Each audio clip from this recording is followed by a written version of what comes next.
Hey everyone, how are you doing this morning? Y'all ready for the last day of lectures before Thanksgiving break? Not too shabby, right? Um, on one hand, I'm looking forward to it. On the other hand, we are putting in new carpet, which means we need to we need to move a ton of furniture, and we want to replace all the floorboards. So we essentially have to rip up the edges of the carpet, take out the old floorboards, prep the walls, put in the new floorboards, and so forth. So, frankly, I'm getting exhausted and we're not even halfway done. But oh my gosh, I suppose it'll be good. It'll be wonderful when it's done. Thing is, we always say, oh, it's going to be wonderful when it's done. Well, I've been in this house 18 years and it's never done. Ergo, the irony of wealth, that it takes time and money and energy to maintain those things that are your wealth. Timothy, good morning. Looks like you can see and hear me just fine. We got Jason and Jaime and Aaron. Jeremy already logged in, so looks like we're looking really good. So fantastic. All right. Well, then let's go ahead and get started. We actually have a fairly short lecture today. What we're going to do is we're going to lecture on the first part of this module, and then when we come back after the break, we'll lecture on the next part, and we'll be good. So, unless I'm mistaken, I do not believe you have anything due this week if you're in my class. But if you're in somebody else's class, don't listen to me. Don't listen to me. Go to Canvas. Canvas. That's the document of record. Okay. Morning, Mason. Great to have you along. All right, so today we're talking about the economics of environmentalism. Now, I kind of had a little epiphany this morning. So I was driving home after dropping my wife off. I thought, well, this is kind of interesting that we talk about environmentalism. It's not like it's a pillar of capitalism. It's not like it's really part of the sort of development of business philosophy, if you will. Because remember, when we first launched this course with all of you, we said, hey, this class is really about understanding, why do we do what we do? What were the conditions that brought about this practice in the first place? And Timothy, I'll come back to that in a moment. And then, do those conditions still, hold water today? Well, what does environmentalism have to do with that? Well, I had this sort of thought that environmentalism is kind of a testament, strange as it may sound, a testament to the effectiveness of capitalism. Now, I want to be totally clear. Remember, you guys know, big fan of capitalism? No, it doesn't always work. Are there solutions? Yes, there are. Okay, and some of them have to do with capitalism, some have to do with socialism, some have to do with amalgam. Our whole history in this country, assuming the United States, has been about trying to find this balance. Anyway, environmentalism is a kind of a testament to the effectiveness of capitalism. How so? Well, think about Maslow's hierarchy of needs, and I really should pull up a picture of it here. I should have had that prepared. Maslow's hierarchy of needs says, listen, when you don't have food and water and shelter, all you care about is getting food, water, and shelter. You don't care about what color, you don't care about color, you don't care about aesthetic, you don't care about self-actualizing. All you want is food, water, and shelter because you are dying, right? Well, once you get that, then all you care about is safety because you worked your ass off to get this food, water, and shelter. You want to keep it because other people want it too. So you want safety, you want security, you want stability. Well, once you get that safety and security, then you can start trusting people and you can develop relationships. You can develop a sense of belonging in the community. Back when you were paranoid that everybody was going to steal your stuff, you couldn't develop these trusting relationships. But now that you have security, you can. So then you start to feel this sense of belonging and this sense of worth in your community because you're loved. Well, now you start to develop self-esteem. I know it sounds weird, but really self-esteem comes after we establish ourselves as productive and loved and belonging members of a community. And once we have self-esteem, then we can self-actualize.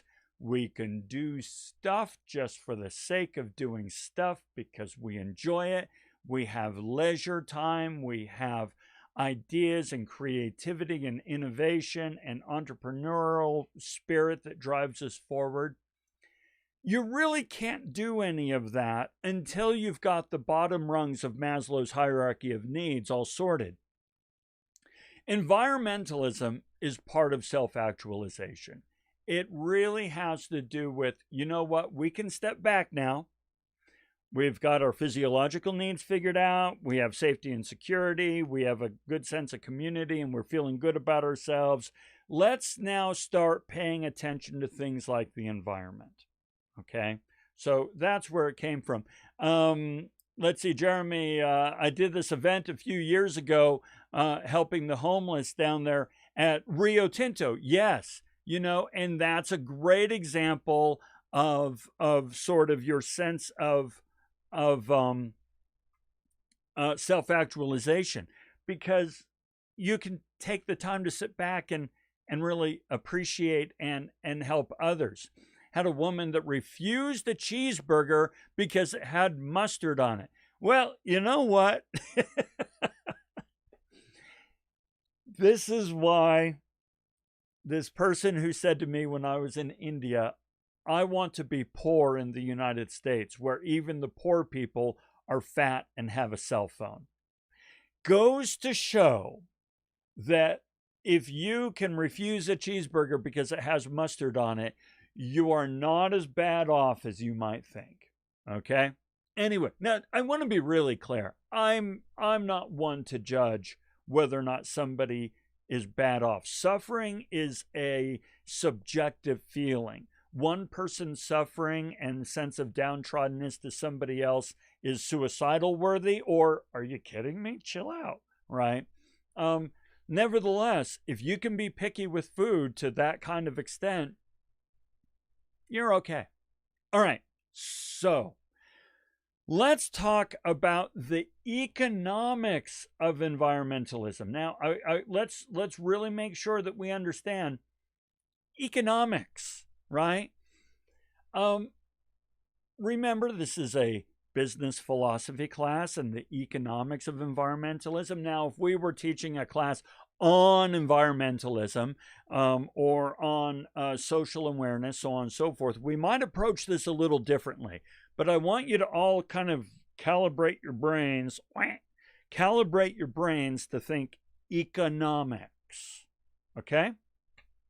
1,000 ways we can approach this. We're just going to approach it one for right now. So with that in mind, what motivates a company to go green? Okay, so this is going to be our first puppy cam thing. I'm going to start logging some points for you guys. What motivates a company to go green? Why do companies choose to go green? If it is a choice, right? So with that in mind, let's go to our puppy cam.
Okay, let's come back over here.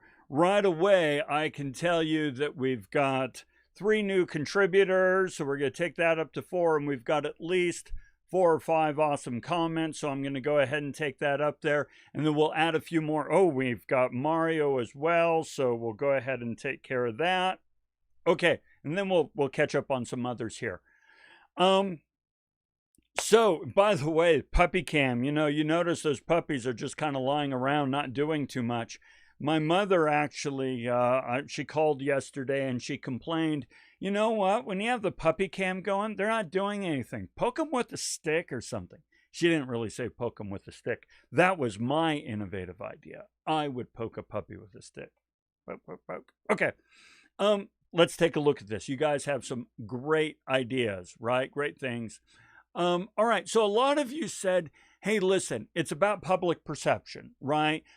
So Jaime brought this up. Timothy brought this up. Aaron brought this up. There's a sense of public perception that they want to be perceived as good stewards of the environment, socially responsible, and that they care about these sort of things. Absolutely, yes, right? Absolutely. We're going to see some quotes from that, right? So very good. Let's see.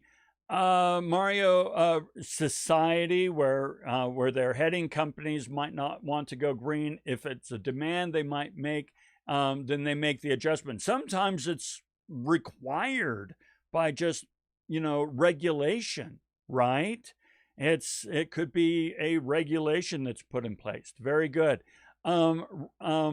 I believe some companies really want to help the environment, says Ryan.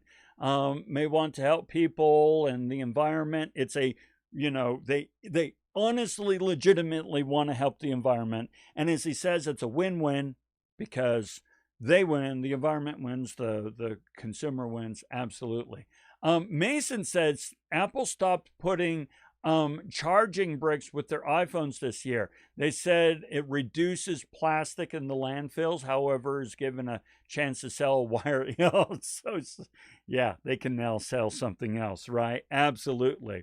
Okay, very, very good. So, boom, guys, we got our first 10. Holy smoke, we're not even 13 minutes into the lecture and we got our first 10. 8:43:10. So fire off an email to me that says 8:43:10 and I will hook you guys up. Okay, so you have you're right. You're right. Okay? But let's explore what this says in terms of the reading and so forth. Now, one of the things that the reading talked about in terms of regulation, and it's an interesting thought to consider for a moment. Some companies will complain that environmental regulation is a form of new taxes. Now, let's explore the logic here, all right? It's not preposterous. All right. Environmental management first captured most of U.S. corporations' attention in the early 1970s. Oh my gosh, yes. I was around in the early 1970s. I was 10, 15 years old in there. And environmentalism just burst out onto the seams. It helped that there were lakes and rivers on fire, literally, right? But yeah, 1970s really burst onto the scene when the federal government passed a slew of new environmental laws. Okay, these are the regulations. They're not going with laissez-faire, right? Laissez-faire says just do whatever and let the market decide. No, they put in place environmental laws. The new regulations weren't exactly lauded in corporate America, meaning celebrated. They were not celebrated. In fact, many companies drag their feet on environmental issues, often viewing the regulations as expensive new taxes on business. Okay, well now, how would an environmental regulation be a new tax on business? Well, here was the logic that the corporations were saying, is that the environment is a public good, right? Taking care of the environment is a public good, right? Everybody benefits from a healthy environment.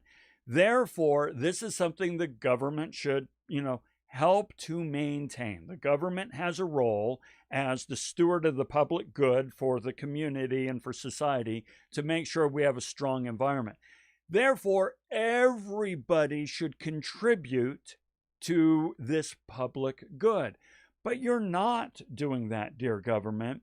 What you're doing is that you are identifying very specific companies that use and process environmental resources, and you are regulating them, meaning you are requiring them to spend money on environmental regulations to help the environment.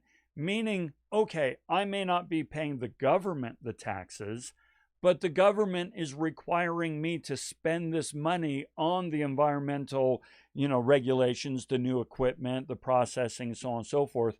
Therefore, it is in way a new form of taxation.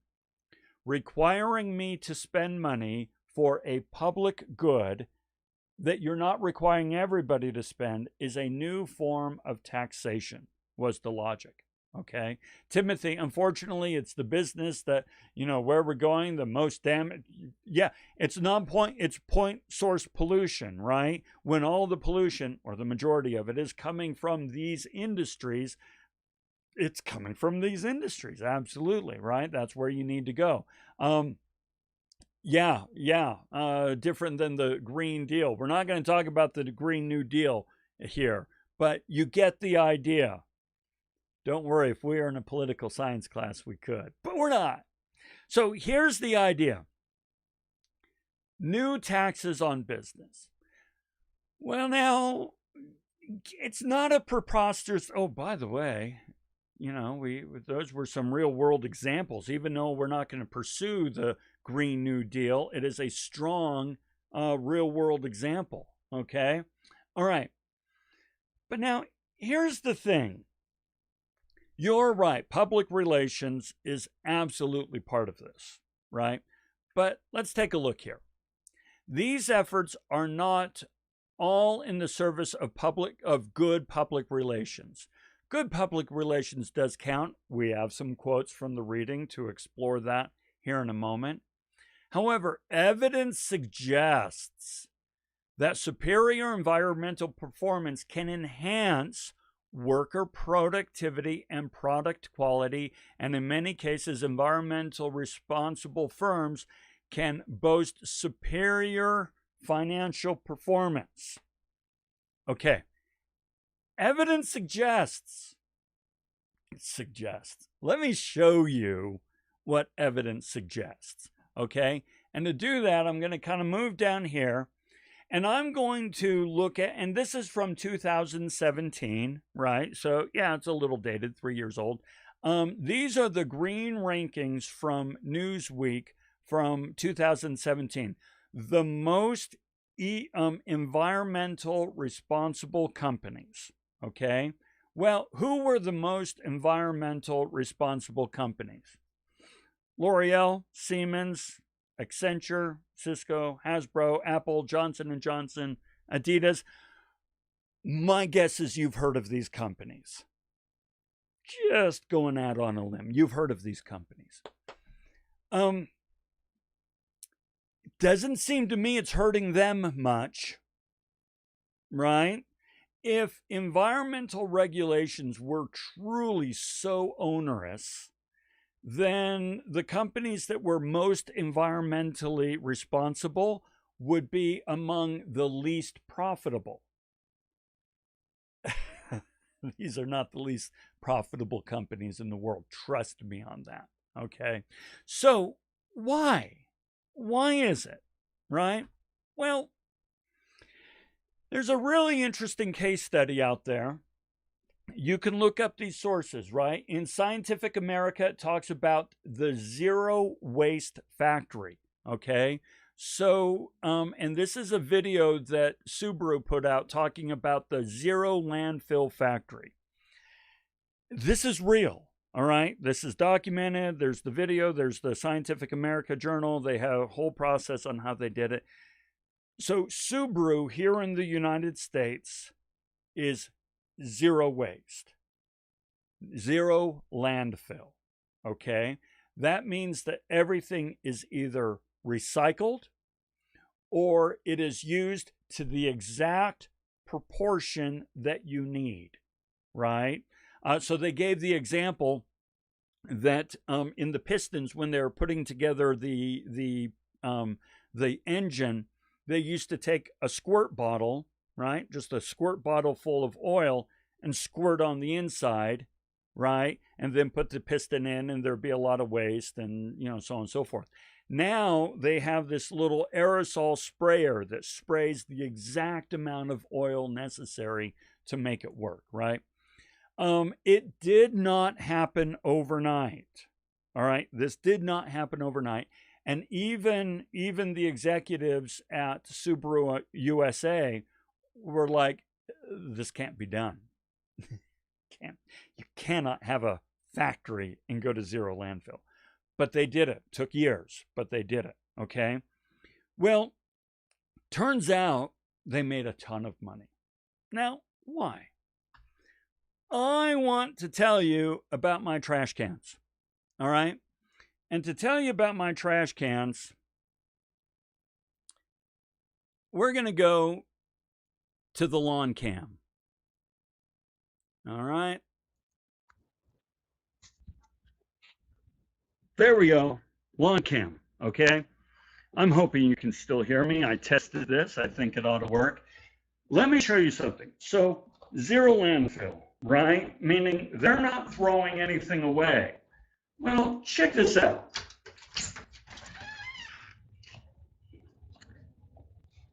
See that out there? I hope you can still see them.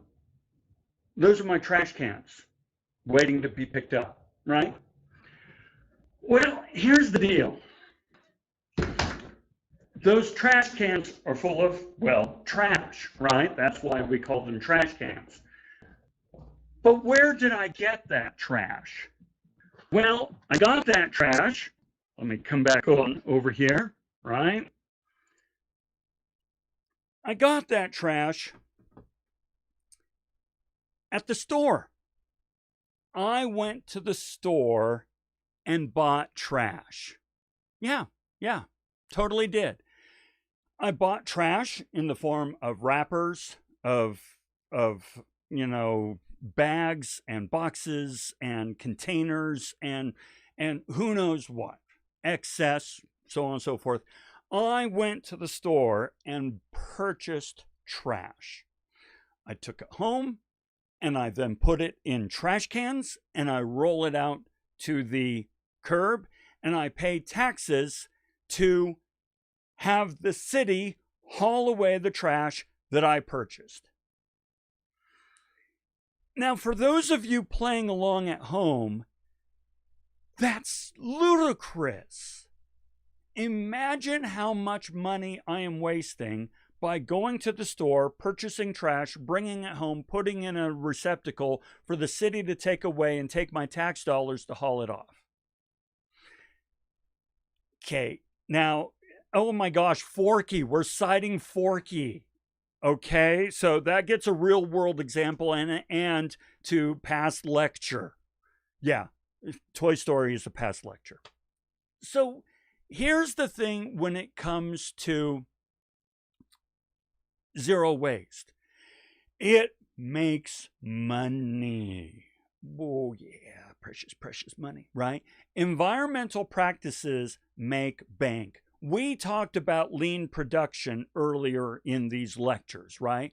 Remember, lean production is all about using the exact amount of material, no waste of material, no waste of time, no waste of inventory space, no waste of anything, just-in-time inventory, the right material in the right place at the right time in the right quantity for the right use, zero waste. Lean Six Sigma is all about zero waste because waste is expensive.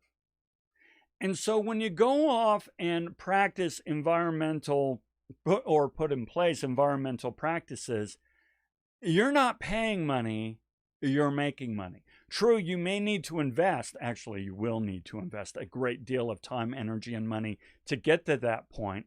But what part of business does not require the investment of time, money, and energy to get to a profitable state? Okay, so let's continue on. All right. People with money really care. So check this out. Increasingly, numbers of consumers, you guys know this, are getting into the act, diligently monitoring companies' environmental actions.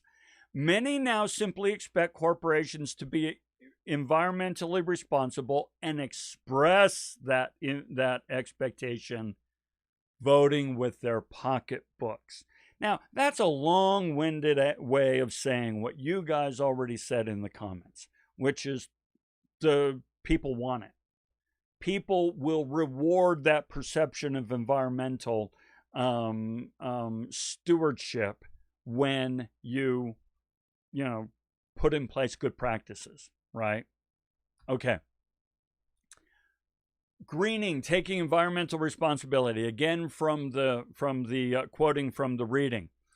Everybody, even our customers and suppliers, is energized by our environmental efforts, says Ray Anderson, Interface CEO, who speaks with evangelical zeal since experiencing a tearful epiphany several years ago over his company's lackluster environmental performance. There's no doubt that the initiatives are giving us a competitive edge. A competitive edge, okay? Now, I want you to think about what business is all about. Business is about getting maximum return for minimum investment, to be efficient, right? Business is about making money. Business is about beating the competitors because we are in a free market system. You need a competitive advantage. You need a core competency that allows you to be competitive in that market. Environmentalism, according to this CEO, gives them a competitive edge. So it's really how you view the world. You can either view environmental regulation as an onerous new task, or you can see the environmental movement as an opportunity to make money and increase your competitive, advantage in the environment. Aaron says, one of Warren Buffett's largest shareholdings is the company Waste Management, which recycles. Yes, Warren Buffett's no slouch on this. He understands that this makes money. Recycling is a very, very interesting economy right now. Right now, the recycling system in the United States is broken, utterly broken. If you want to know more about this, research recycling through the Planet Money podcast from NPR. Look at Planet Money podcast and the Indicator podcast, which is part of Planet Money from NPR. They have a whole series about how the recycling system in this country is utterly broken. The fact of the matter is, the majority of what is out in that can that you saw, that green can, that's the recycling can, a lot of that's going to be put in the landfill.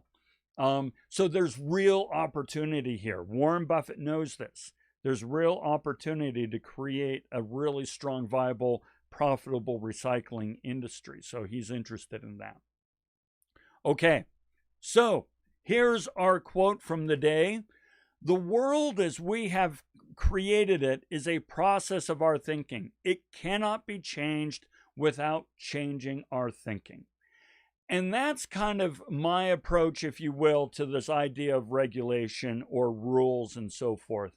I actually, how do I put this?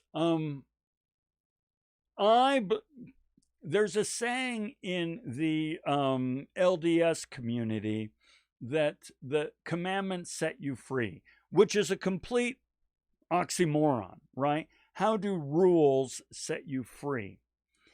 I actually believe that rules set you free. If you don't believe me, imagine a world, a country, these roads. Imagine our roads if nobody obeyed the rules. How freely would you be able to drive around the valley? You would not be able to freely drive around the valley if everybody chose not to follow the rules. How well could you compose music if you did not follow the rules of music? How well could you design a computer system if you did not follow the rules of programming and so on and so forth? So rules open up opportunity. And I believe that when it comes to environmentalism. And if we just change our way of thinking about different laws, rules, regulations, and look for the opportunity side versus the what you're taking away side, then you're much better off. I believe that when it comes to this pandemic. I know that it may not be very politically correct for me to say, but I have been able to innovate a great deal because of this pandemic. These lectures that we're doing, the surveys we run, the lawn cam, the puppy cam, all of this came about because the pandemic came along and said, you're not allowed to do this, this, this, this, this, this, this, or this. And I said, okay, well, then I need to innovate my way out of this. So environmentalism is the same sort of way, I believe, anyway. So Jeremy, sounds like we'd end up in a Mad Max scenario. Absolutely. And I'll tell you what, I wouldn't last 13 minutes in a world of Mad Max. I need rules to survive. I mean, look at me. Yeah, I need rules to survive. Okay?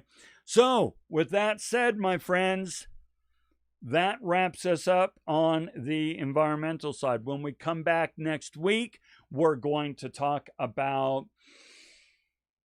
Actually, we get to talk about Rockefeller Jr.